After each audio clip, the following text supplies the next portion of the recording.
लग्नानंतर होईलच प्रेम मालिकेच्या आजच्या भागामध्ये आपण पाहत आहोत की आता इकडे नंदिनी आणि पार्थ बाहेर गार्डनमध्ये असतात. तेव्हाच तिने पिहूला कॉल केलेला असतो. आता पार्थ आणि नंदिनीचा हा खूप मोठा प्लॅन असतो आणि म्हणून पिहूला फोन केलेला असतो. तेव्हा नंदिनी म्हणत असते, "काय गं पिहू, काम कुठंपर्यंत आलेलं आहे? ज्या गोष्टी सांगितल्यास त्या गोष्टी तू व्यवस्थित करतेस ना?" त्यावर ती म्हणत असते, "नंदिनी ताई, ब्रो, तुम्ही दोघेजणंसुद्धा अजिबात काळजी करू नका. मी माझं काम व्यवस्थित करत आहे. सगळं काही ऑल सेट आहे. तुम्ही फक्त इथे या." त्यावर ती म्हणते, "सगळ्यांचे बाईट घेऊन झाले तर आता सगळं एडिट करायचं ए पिहू, पण सगळं व्यवस्थित एडिट कर हां."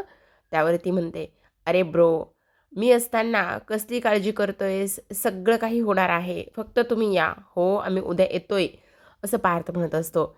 आणि पिहूला सांगत असतो की व्यवस्थित सगळं काही हँडल कर. आता पार्थाने इकडे नंदिनीने एक प्लॅन बनवलेला असतो आणि तो प्लॅन सरप्राईजसाठी असतो. आता जीवा आणि काव्या तिथे येतात.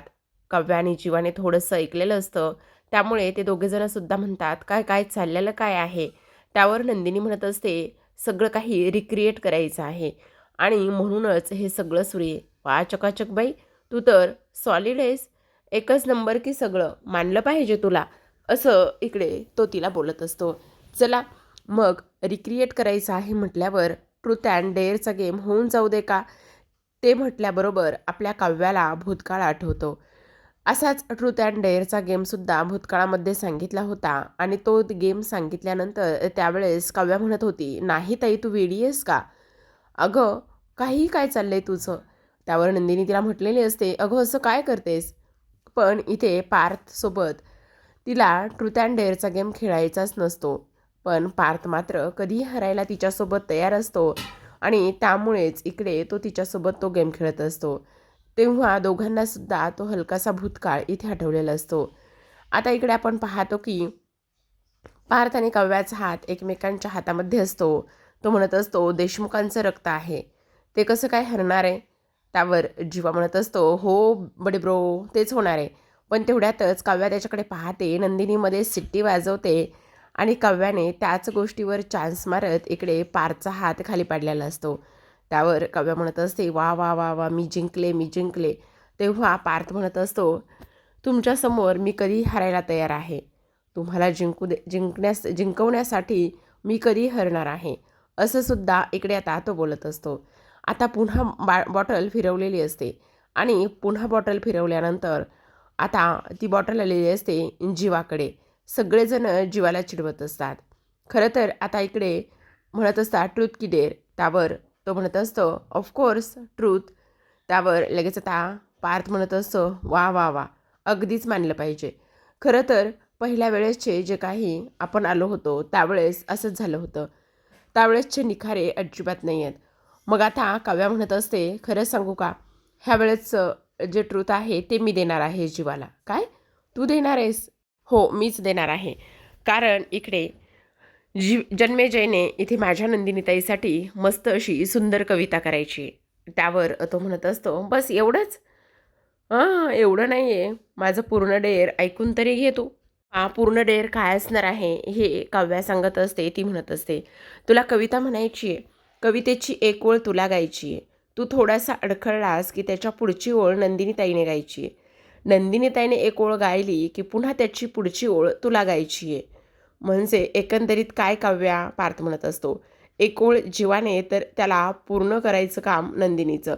नंदिनीने गायलेली ओळ एक गायली की त्याला पूर्ण करायचं काम कोणाचं, तर जीवाचं." त्यावर लगेचच आता जो जीवा आहे तो म्हणत असतो, "हो चालेल ना, मला काहीही चालेल, काहीच हरकत नाही." आता खरं तर इकडे काव्याने हे का दिलेलं असतं, नंदिनीसुद्धा कधीकधी कविता करायची आणि इकडे जीवाला तर कविता करणं खूपच आवडतं आणि त्यामुळेच हा गेम इथे सुरू झालेला असतो. आता हा गेम सुरू झाल्यानंतर प्रेक्षकांनो खूप सुंदर कविता आहे. बघूयात काय कविता आहे. तर जीवा म्हणतो, "एकच कप एकच बशी माझ्या तुझ्यामध्ये." त्यावर नंदिनी म्हणते, "एकच रात्र बोल की माझ्या तुझ्यामध्ये." "वारे वारे किती पसारे मांडून बसले तुम्ही," असं नंदिनी म्हणते. त्यावर जीवा म्हणतो, "वरणे आणि सावरणे माझ्या तुझ्यामध्ये. पुन्हा जीवा म्हणत असतो, 100चे 5 गजरे गंधाळलेले आता, 100चे 5 गजरे गंधाळलेले आता. खूप सुंदर अशी कविता आहे. फक्त माझ्या आणि तुझ्यामधले, माझं आणि तुझं ह्याच 2 शब्दावर ही कविता त्या दोघांनी सुद्धा रचली आहे. त्यावर नंदिनी म्हणत असते, भोवती लाख फेरे माझ्या तुझ्यामध्ये, वळ्याभोवती लाख फेरे माझे तुझ्यामध्ये. त्यावर जीवा म्हणत असतो, घड्याळामध्ये 2 काटे एक टिकटिक कुठून येते, 2 घड्याळे एक टिकटिक ऐकू कुठून येते. त्यावर पुन्हा नंदिनी म्हणत असते, 2 हृदय एक धकधक, 2 हृदय एक धकधक माझ्या तुझ्यामध्ये. घेतला आधार आणि मी टेकलो पाठीवर, घेतला आधार आणि मी टेकलो पाठीवर. त्यावर नंदिनी म्हणत असते, उजळले चांदणे माझ्या तुझ्यामध्ये. त्यावर जीवा म्हणत असतो, पाय मी टेकतो ठेव तू हात माथ्यावर, पाय मी टेकतो ठेव तू हात माथ्यावर. गोड दही साखर माझ्या तुझ्यामध्ये, गोड दही साखर माझ्या तुझ्यामध्ये. एक टाटू कोरला कधी काळी, एक टाटू कोरला कधी काळी. त्यावर जीवा म्हणतो, मेहंदी होती माझ्या तुझ्यामध्ये, एक मेहंदी होती माझ्या तुझ्यामध्ये. 7 वचने बांधूनही, 7 वचने बांधूनही. त्यावर जीवा म्हणत असतो, लग्नानंतर होईलच प्रेम माझ्या तुझ्यामध्ये, लग्नानंतर होईलच प्रेम माझ्या तुझ्यामध्ये. नंदिनीसुद्धा म्हणत असते, लग्नानंतर होईलच प्रेम माझ्या तुझ्यामध्ये, लग्नानंतर होईलच प्रेम माझ्या तुझ्यामध्ये. बापरे, कसली सॉलिड कविता म्हटलेली आहे. खरंच खूप जास्त इंटरेस्टिंग ही कविता झालेली आहे.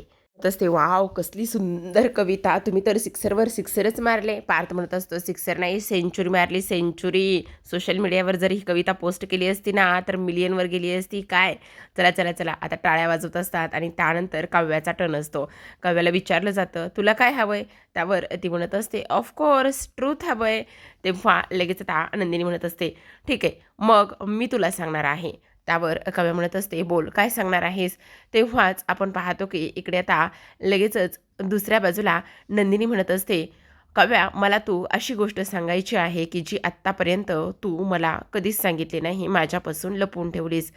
त्यावर काव्या म्हणत असते, हो सांगते. तेव्हा नंदिनी म्हणते, म्हणजे तू माझ्यापासून गोष्ट लपवून ठेवलीस, म्हणजे खरंच तू माझ्यापासून काही लपवून ठेवलेलं आहेस का, बोल ना काय लपवून ठेवलेलं आहेस.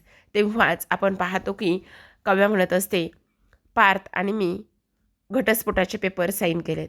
काय, जीवा म्हणत असतो, काय म्हणजे तुम्ही सुद्धा घटस्फोटाचे पेपर साईन केलेत. त्यावर काव्या पुन्हा म्हणत असते, तुम्ही सुद्धा म्हणजे म्हणजे तुम्ही सुद्धा घटस्फोटाचे पेपर साईन केलेत. काय हे नंदिनी ताई, अगं तुम्हा दोघांचा संसार वाचावा म्हणून मी देवाकडे किती प्रार्थना करते आणि चक्क तू सुद्धा घटस्फोटाच्या पेपरवर सह्या केलेल्या आहेस. का ताई असं केलंस तू. त्यावर नंदिनी म्हणत असते, 1 मिनिट काव्या, आणि हसायला लागते. अगं ताई तू हसतीयस काय. हो, कारण हे बघ, तुम्हा दोघांना घटस्फोट हवा होता आणि तुम्हा दोघांना घटस्फोट हवा होता म्हणून आम्ही दोघांनी मिळून त्या पेपरवर सह्या केल्या.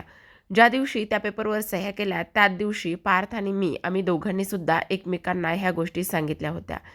जीवा आणि तुझी जरी मैत्री असली तरीसुद्धा पार्थ आणि माझं नातं, माझ्या नात्यातली मैत्री घट्ट आहे आणि त्यामुळे जेव्हा मला हे सगळं समजलं तेव्हाच आम्ही दोघांनी सुद्धा एकमेकांना हे सगळं काही सांगितलं होतं. जीवा आणि काव्या, तुम्हा दोघांच्या हट्टापायी इथे आम्ही घटस्फोटाच्या पेपरवर सह्या केल्यात. तेव्हाच तो दिवस, तो क्षण आठवत असतो की वकिलांनी यांना 6 महिन्याचा कालावधी दिला होता आणि या 6 महिन्यामध्ये तुम्ही घटस्फोट घ्यायचा की नाही, एकत्र राहायचं की पुन्हा वेगळं व्हायचं, हा निर्णय तुम्ही घेऊ शकता. ह्या सगळ्या गोष्टी आज इथे मात्र आपला पार्थ जो आहे तो इथे सांगत असतो. आता हे सगळं काही सांगत असताना काव्याला खूप मोठा धक्का बसतो. काव्या विचारसुद्धा करू शकत नसते की हे सगळं असं झालेलं आहे आणि त्याचबरोबर ह्या समध्या गोष्टी तिला आत्ता कळत आहेत. आणि इकडे आता नंदिनी म्हणत असते, हे बघ काव्या, त्या पहिले दिवस वेगळे होते. तुला आणि जीवाला घटस्फोट हवा होता, तुम्हाला हे नातंच नको होतं आणि त्यामुळेच हे केले. ताई तू हसतेस, चल आत्ताच्या आत्ता माझ्यासोबत चल, मला तुझ्यासोबत बोलायचंय. अगं नाही नंदिनी ताई, चल म्हटलंय ना तू. चल. तेव्हा काव्या लगेच नंदिनीचा हात पकडते आणि तिला आतमध्ये घेऊन जाते. आता आतमध्ये घेऊन गेल्यानंतर काव्या म्हणत असते तिला, नंदिनी ताई, तू हे काय केलंयस सगळं? काय केलंयस तू? का घटस्फोटाच्या पेपरवर सह्या केल्यास? आणि का घेताय तुम्ही घटस्फोट? बोल ना, बोल." त्यावर इकडे जीवा पार्थला म्हणत असतो, "काय मग बडे भैय्या, त्या दिवशी तर पायरीवर बसून मला सगळं काही सांगत होतात, की असं नाही करायचं, तसं नाही करायचं, लपवायचं नाही वगैरे, वगैरे. आणि आता काय केलंय तुम्ही?" त्यावर लगे इकडे नंदिनी म्हणत असते, "अगं, मी काय म्हणते काव्या, तू ऐकून तरी घे. हे बघ, त्यावेळेस जीवाला घटस्फोट हवा होता आणि त्यांचं एका भलत्याच मुलीवर प्रेम होतं. जीवासारख्या विचार करणाऱ्या माणसाला मी ह्या लग्नबंधनामध्ये अडकून ठेवू शकत नव्हते आणि नात्यामध्ये तर मुळीच नाही. आणि त्यांच्या हट्टापायी आणि त्यासाठी मी त्या घटस्फोटाच्या पेपरवर सह्या केल्या आणि घटस्फोट फाईल केला. आणि हे बघ, त्या दिवशी त्यांनी मला ते लेटर लिहिलं." कसलं लेटर? की त्या लेटरमध्ये असं लिहिलं होतं, "मी ह्या सगळ्या नात्यातून, ह्या सगळ्या जबाबदारीतून तुला मोकळं करू इच्छितो. मला हे नातं आता पुढे न्यायचं नाही आहे. मी सगळं विसरून जाऊन एक नवीन सुरुवात करण्याचं ठरवलं आहे." आणि तेव्हा लगेच आता काव्या म्हणत असते, "तुला हे लेटर कधी लिहिलं होतं?" "अगं, तेव्हाच नाही का तू माहेरी गेली होतीस, अनिशा पुस्तक घ्यायला आली होती आणि तेव्हाच ते लेटर लिहिलं होतं." त्यावर नंदिनी म्हणत असते, "पण आत्ता तसं नाही आहे गं काव्या. आत्ता जीवा खूप बदललेत. आत्ता ते मला हवे-हवेसे वाटत आहेत. त्यावेळेसची गोष्ट वेगळी होती. पण आत्ताची गोष्ट मात्र खूप वेगळी आहे. आता आमच्या नात्यामध्ये आम्ही खूप पुढे गेलोय. हे बघ, काही जरी झालं ना तरीसुद्धा आता त्या घटस्फोटाच्या पेपरवर ज्या सह्या केल्यात तो घटस्फोट मी माघारीसुद्धा घेऊ शकते. मला नको आहे आता घटस्फोट. कारण मी आता इथे हळूहळू प्रेमात पडले आणि ज्या मुलीच्या नावामध्ये सगळं होतं त्या मुलीचा ते आता विचारसुद्धा करत नाही आहेत. मिस्के नावाच्या मुलीचा टॅटू नाही आहे. त्याचबरोबर तिच्या आठवणी त्यांनी पुसून टाकल्यात. आणि त्यामुळे तुला एक गोष्ट सांगू का? त्यांच्या आयुष्यात जी मुलगी होती ना, आता ती थोडी ना त्यांना भेटणार आहे." त्यावर इकडे आता लगेचच जीवा म्हणत असतो, "काय केलंयस तू हे ब्रो? असं का वागलायस तू?" खरं तर आता जीवा पार्थ म्हणत असतो, "हे बघ जीवा, इथे काव्याला हे नातं सुरुवातीला नको होतं आणि त्याहूनही सगळ्यात महत्त्वाची गोष्ट म्हणजे इथे त्या कशा वागत होत्या आणि त्यामुळेच मी हा निर्णय घेतला होता. पण आता मात्र त्या खूप बदलल्यात. त्या खूप चांगलं वागतायत. आता मला त्यांच्या प्रत्येक डोळ्यामध्ये सगळं काही दिसतंय ना, सगळ्या काही गोष्टी इथे दिसतायत आणि त्यामुळेच मी सुद्धा पुढे जाण्याचं ठरवले. आणि खरं तर त्या असं का वागत होत्या? त्यांचा काहीतरी भूतकाळ होता. त्यांनी मला त्यांच्या भूतकाळाबद्दल बऱ्याच गोष्टी सांगण्याचा प्रयत्न केला. पण तुला सांगू का? मला त्यांच्या भूतकाळामध्ये कसलाच रस नाही आहे. मला त्या सगळ्या गोष्टीबद्दल काहीच जाणून घ्यायचं नाही आहे." असं तो म्हणत असतो. त्यावर जीवा म्हणत असतो, "पण तिने तिचा भूतकाळ तुला सांगितलाय का?" त्यावर लगेच आता पार्थ म्हणत असतो, "नाही. त्यांनी मला त्यांचा भूतकाळ सांगितला नाही आहे. पण मला त्यांचा भूतकाळ जाणून घेण्यामध्ये सुद्धा इंटरेस्ट नाही आहे. त्यांनी एकदा नाही तर 2-3 वेळा मला तो भूतकाळ सांगण्याचा खूप प्रयत्न केला होता. पण मुळात मला त्यांचा तो भूतकाळ ऐकायचाच नाही आहे. मी का आणि कशासाठी त्यांचा भूतकाळ ऐकू? मला भूतकाळामध्ये रमायला अजिबात आवडत नाही, हे सुद्धा तुला चांगलंच माहिती ना. मग मला ह्या सगळ्या गोष्टी नाही करायच्या." असं सुद्धा इकडे आता तो बोलत असतो. त्याचबरोबर दुसऱ्या बाजूला आपण पाहतो, दुसऱ्या बाजूला हे सगळं काही होत असताना नंदिनी काव्याला सांगत असते, "हे बघ काव्या, तू एवढा विचार करू नकोस. कारण आता काही जरी झालं तरीसुद्धा आम्ही आमच्या नात्यामध्ये खूप पुढे गेलेलो आहोत. तुला एक गोष्ट सांगू का?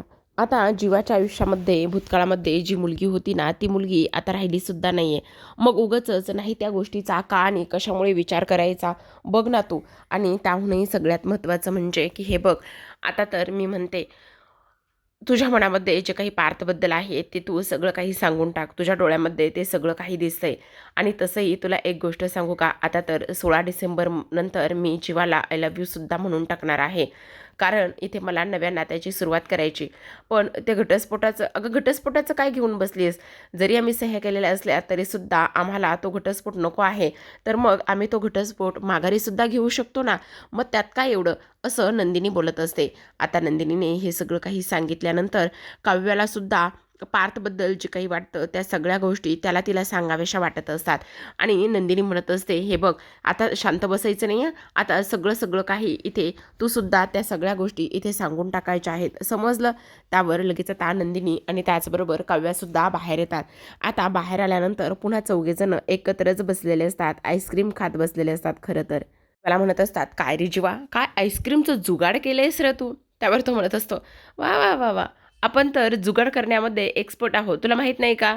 पार्थला म्हणते, पार्थ उगाच त्यांचं कौतुक करू नका नाहीतर लय डोक्यावर बसतात. त्यावर काव्या म्हणत असते, हे आमचं धाड पण काही कमी नाही आहे, ते तर स्वतःचंच कौतुक करत असतात, स्वतःच कुठेही सुरू होता स्वतःचा कौतुक सोहळा मांडत असतात. त्यावर पार्थ म्हणत असतो, त्याचं काय आहे ना, कुठेतरी कोणीतरी सुरुवात केली ना तर नात्यामधलं अंतर हळूहळू कमी होतं आणि म्हणून मी तो डिसिजन घेतो आणि म्हणून मी सुरुवात करतो.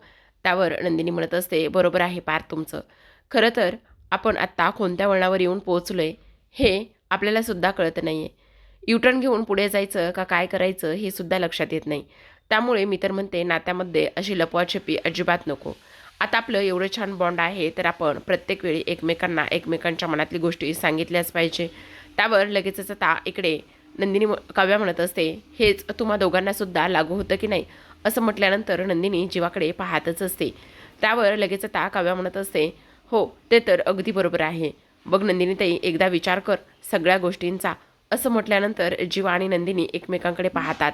त्यावर नंदिनी म्हणत असते, खरं तर ही जी पार्टी आहे ना यावेळेची ती पार्टी आणि त्याचबरोबर आत्ताचं आपलं हे जे काही फार्म हाऊसवर आपण घालवलेला एन्जॉय केलेला दिवस आहे ना तो लास्ट टाईमसारख्या जळता निकाऱ्यासारखा नव्हता. कारण यावेळी ह्या पार्टीमध्ये थंडगार गारवा होता आणि हे कायम लक्षात राहील. त्यामुळे इथून पुढे एकमेकांपासून काही लपून ठेवायचं नाही. बरं पार्थ म्हणतो, बरं चला आता खूप लेट झालेला आहे, झोपायचं नाही का. आत्ता लवकर झोपलात तर सकाळी लवकर उठता येईल, कारण गारवासुद्धा खूप आहे आणि लवकर पोहोचायचं आहे. काव्या आणि जीवाच्या सक्सेसची पार्टीसुद्धा आपल्याला करायची आहे ना, असं म्हणून ती लोक तिथून निघून जातात. तर आता दुसऱ्या बाजूला आपण पाहतो की तुला काय सांगू ग, आज ना लय पोटभर जेवले बघ. आज एवढं पोटभर जेवल्यानंतर असं वाटतंय की खरंच आपण आपली सक्सेस पार्टी एन्जॉय करतोय की काय. खरंच खूपच धमाल आलेली आहे बघ. आता ना कधी एकदाचा तो दिवस उजाडतोय, कधी एकदाचा तो दिवस उजाडल्यानंतर सगळं काही व्यवस्थित होतंय. आई खरं सांग ना, हे सगळं काही सगळ्यांना समजल्यावर कसली मजा येणार आहे ग. हो ग, आता आपल्याला सगळं काही पाहता येईल आणि मस्त आग लावता येईल. त्यावर वसू म्हणत असते, पण एक गोष्ट तुला तुला सांगू का, त्या जळत्या आगीमध्ये उगाचच आपणच भाजायला नको. त्यावर रम्या म्हणत असते, आई ते पण आहेच ग, मला तर असं वाटतंय की आपल्याला इकडे काहीतरी जुगाड करावं लागेल. कोणाच्या तरी खांद्यावर बंदूक ठेवून आपल्याला हे सगळं काही करावं लागेल. म्हणजे कोणाला तरी बळीचा बकरा आपल्याला बनवावाच लागेल. जर एखाद्याला बळीचा बकरा बनवला ना तर मग मजा येणार आहे.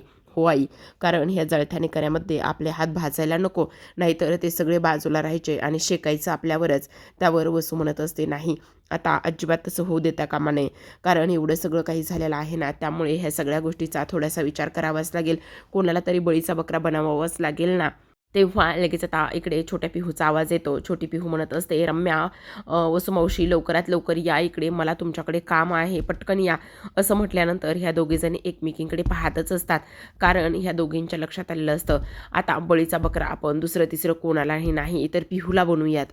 म्हणत असते, बघितलंस बळीचा बकरा तर स्वतःच आमंत्रण पत्रिका घेऊन आलेला आहे, आता मजा येणार आहे.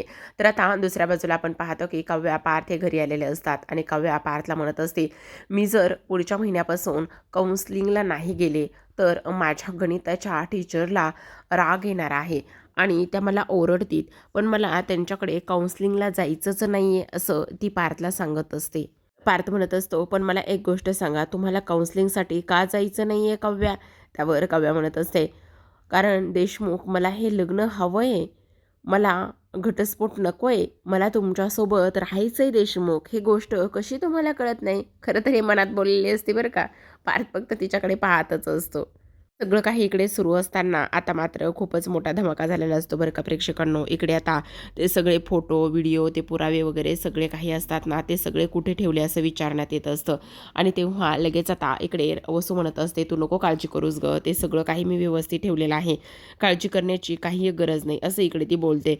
आता हे सगळं काही बोलल्यानंतर जी काही आपली आशा आहे ती इथे रम्या वसूच्या खोलीमध्ये आलेली असते आणि रम्या वसूच्या खोलीमध्ये आल्यानंतर ती साफसफाई करायला घेते घेत असते. आता साफसफाई करायला घेतल्यानंतर इकडे जो काही व्हीलचा त्यांचा सुटकेस आहे तो सुटकेस ती बाहेर काढण्याचा प्रयत्न करते. आता तो सुटकेस बाहेर काढत असताना आपण पाहतो की तिच्याकडून त्या सुटकेसला धक्का लागतो आणि तिच्याकडून त्या सुटकेसला धक्का लागल्यानंतर ती सुटकेस खाली पडते. तिथेच ती सुटकेस खाली पडते जिथे मानिनी फोनवर बोलत असते.